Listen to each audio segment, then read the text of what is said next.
Hello and welcome to my first video in like a month. We're going to be doing Saitama versus New 52 Superman.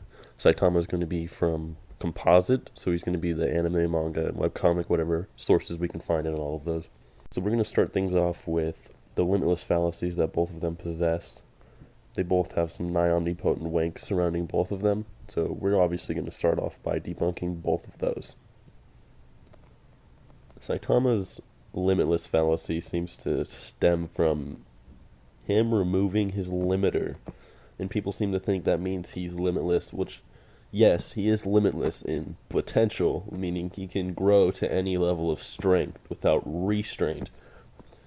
Unlike most humans who eventually reach a limit, Saitama broke through that and he eventually surpassed all human limitations. It doesn't mean that he's limitless in all his stats. It means he has potential to reach any level through training. Sort of like an example, like a Dragon Ball Z character. Like, they don't really have any limits to how strong they become. They just become stronger and stronger as time goes on. It's kind of like that. Although he did get a big strength boost from losing his limiter, obviously, because he broke through the limits. So, that's debunking that. I don't know why people think that means he has unlimited power because he broke his potential limiter, but now you know the reasons why that doesn't work. Superman, on the other hand, has two limitless fallacies, and that is lifting the infinite book and lifting eternity. So, not only is Superman stated that he has physical limitations, but he didn't actually lift the book or lift eternity. But to go into greater detail, because people are probably like, well, he budged infinite book or eternity. Eternity is a measurement of time. I don't know if time actually weighs anything. And the infinite book is obviously already floating when he picks it up. And on top of that, it's already supernatural in nature. The reason it's supernatural is because if it actually had infinite pages, it would span throughout the entire omniverse. It wouldn't be inside a little book that you could actually touch. You couldn't actually pick up a book with infinite pages because you couldn't even wrap your arms around it. It would be infinite. So that clearly says it's supernatural already, on top of already being floating in midair when he already tried to grab it, and he didn't even lift it up. So that's heavily debunked, and on top of that, it's not even New 52 Superman, I don't think, so it's not even relevant, but fuck it, we're gonna debunk it anyway. So please read that physical limitations little square text right there, if you haven't already, so you can please shut up about limitless Superman. Alright, so we're going to start things off with Saitama, because this is Saitama versus Superman, so left to right. Anyway, the first thing that you need to understand about Saitama before we start is that the manga is not the source canon for One Punch Man. The source canon is the shittily drawn webcomic you saw earlier. That is the source canon. It was redrawn because, like I said, it's shit. It was shittily drawn. Looks like it was made by a third grader, so they redrew it. And that's why the anime also looks so beautiful, is because they made it by this splendid artist. But the statement in the webcomic would be above any other source of material, including the manga or anime. So the manga or anime are both equally, technically non-canon. I mean, it's all canon to a degree, but it's also technically non-canon. So when talking about Saitama's destructive capabilities and attack potency, we have to look at Boros, the only foe that ever really threatened the planet in the series so far. Saitama destroyed Boros in a fight, and Boros was never really stated to have anything or in the anime and manga. In the anime, he said he was going to blow up the planet, and in the manga, it said he's going to destroy basically the crust layer of the Earth along with all life on it. And in the webcomic, he didn't say either of those things. He just said he was just going to obliterate Saitama. So, in theory, the manga and the anime are both equally canon because they're not source material and they're both adaptations. The webcomic is source material, but it doesn't actually help us with anything in this matter. So, I mean, you could lowball and say he's crust layer. You could also highball and say that he's planetary. On top of this, his attack is called Planet Buster Roar Cannon, so I mean, it's kind of going towards the anime a little bit more. But to seal the deal, There is a guide that I translated, and it did have Boros as a planet buster. And it's also said in a prophecy. The prophecy was said as the Earth was probably going to be in danger. I think Ora is going to be destroyed. So Boros is more than definitely a planet buster. You may be wondering, why does this make Saitama planetary just because Boros doesn't mean Saitama is?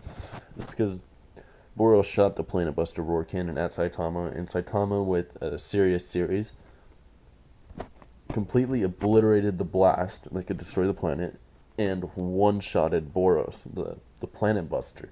So this easily makes him a planet buster, and especially because he was heavily suppressed, as stated by Boros. So in all reality, he could have been using around only like 1% of his power just to have a good time. So we always have to take that into account. He's definitely above planetary.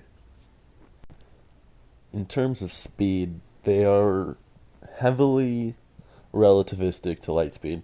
Boros kicks Saitama so hard he hits the moon in like an instant, which is light speed. He flew at light speed, his body handled it, and Saitama didn't really seem affected by it at all.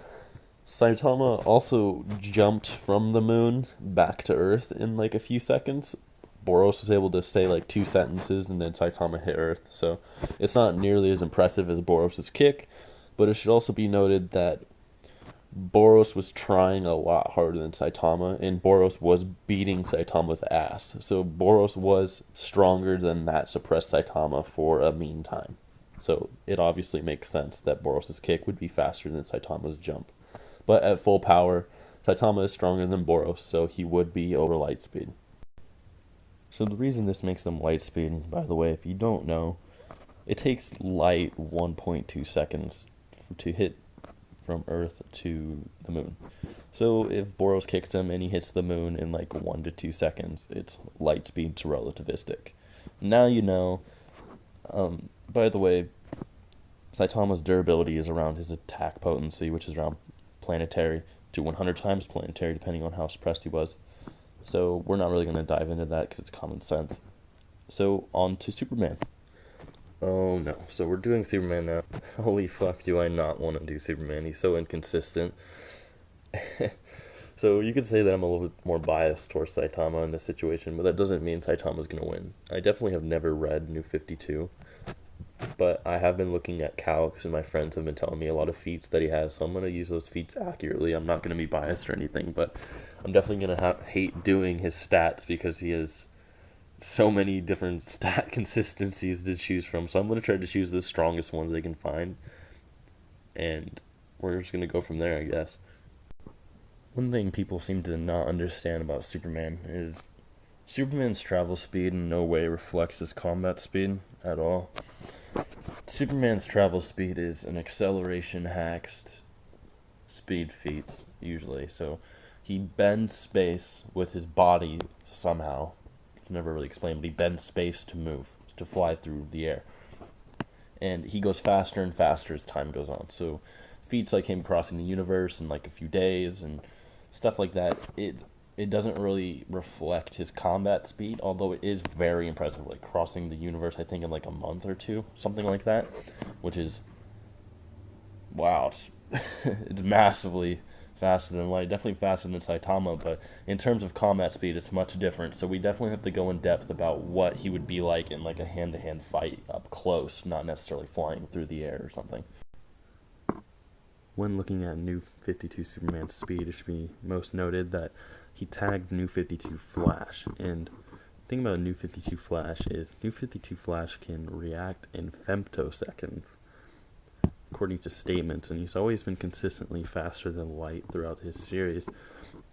And to better put this into perspective, a femtosecond is over 3 million times faster than light, so Superman is massively faster than light with ease since he tagged the Flash.